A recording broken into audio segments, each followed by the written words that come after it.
हाग्रामा महिलाया जिबायदि अहंखारि जिबायदि इग' जिबायदि राजातन्त्र खालामनानै बिथाङा माने रायजोफोरखौ बोरमा अमा बायदि खालामनानै दोनदों।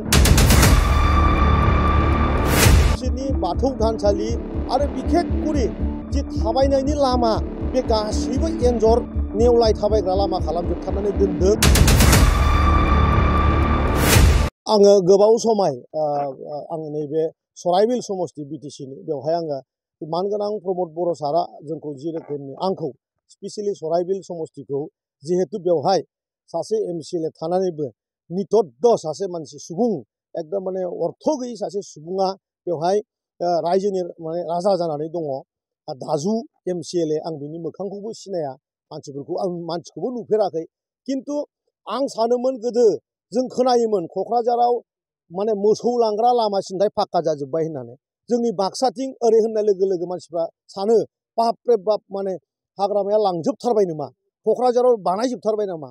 खिन्थु दिनै सराइबिल समस्तियाव बा दतमानि मोनसे पार्टआव आं जेब्ला दिनै गामि गामि हाबनानै नायदों, आं 100 खानसो गामियाव दिनै हाबदों आरो बिसोरनि गिर्जानि न', बिसोरनि बाथौ थानसालि आरो बिखेखकरि जि थाबायनायनि लामा बे गासैबो एन्जर नेवलाय थाबायग्रा लामा खालामजोबथारनानै दोनदों।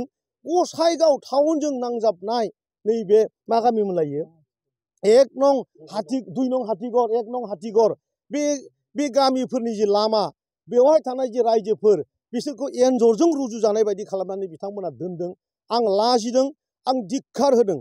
बेखायनो फैगौ जि माने समय बे सराइबिल ओनसोलाव बा दतमानियाव माने जि एमसिएलए बिसोरखौ एकदमबारे रायजो राजाफ्रा माने गासैबो बाङालि बर' मुसलमान राजबंसि ज' जाजोबथारनानै बिसोरखौ बिदाय होथारनांगोन। मानो होनोबा बिसोरो हाग्रामा महिलाया जिबायदि अहंखारि जिबायदि इग' जिबायदि राजातन्त्र खालामनायनि बिथाङा माने रायजोफोरखौ बोरमा अमा बायदि खालामनानै दोनदों। बिनि साला सामुन्दाफोरा बे मा नाम दाजु आरो दतमानिया मा नाम बे रबिराम आरो एमसिएलएआ प्रकाश, बे गासैबो बिसोर माने गावसोर जेरै जुनाद बिसोर जोंनि जि माने गोग्गो थानाय गोग्गो समाजखौ बिसोरो जुनाद बायदि खालामना दोननायनि थाखाय जोहो जुहो जुजिगासिनो दङ। 1 कौटि रां मोनो। बे 1 कौटि रांखौ बिसोर बहा बाहायो, सोर बबे गामियाव मा दलां बानायनानै होदों। दिनै बेसेबांबा बुरजा आं लाजिदों, आं दुखु मोनदों। आंनि समस्तियाव बा ओरै सानजानि समस्तियाव जों मालाबाबो औवानि दलांजों दिनै जोङो साइकेल बारहोनाय नुलिया। बाक्सा बायदि जायगायावनो दिनै गसाइगावआवसो दतमायावसो गलि गलि जेरावखि थाङा बेयावसो माने औवानि दलांजोंसो माने रायजो राजाफ्रा माने बारनांगौ जादों। आं बिराद दुखु मोनदों, आं बिराद लाजिदों। बेखायनो नैबे बिटिसि इलेक्सननि आगोल बे 2 मासनि आगोलाव बे सराइबिल समस्ति आरो नैबे दतमाजों एसे नांजाबनाय जि जाहा समस्तिफोर दङ, 100निबो बारा जि माने लामा थांलाय फैलायनायाव जि खस्थ, सेन्ट्रेबेलनिफ्राय लानानै जोंहा मन्दिर बा जोंहा गिर्जा बा जोंहा माने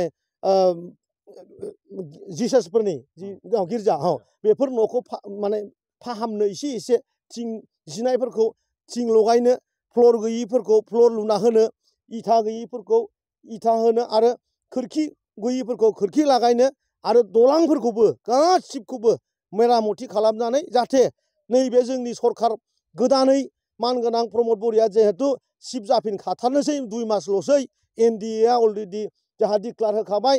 जोङो बाक्सा, जोङो चिरां आरो बिखेखकरि अदालगुरिनिफ्राय जों खमैयाव ओरैनोबाबो 20 जन देरहाबोखागोन, ओरैनोबाबो 20 जन। बेखायनो क'क्राझाराव जायफ्रा जोंहा माने इउपिपिएल मोजां मोनग्रा रायजोफोर दङ आरो बिपिएफ खालामग्रा रायजोफोरखौबो आं खावलायदों, कंग्रेस खालामग्राफोरखौबो आं खावलायदों, बयबो प्रमद बर'नोनो भट होनानै फैगौ समाव क'क्राझारनि डेभेलपमेन्टनि खोथाखौ जाहाथे बयबो सिन्था खालामो। आं नोंथांमोननि मिडियाजों आं खावलायहरदों। गोजोन्थों।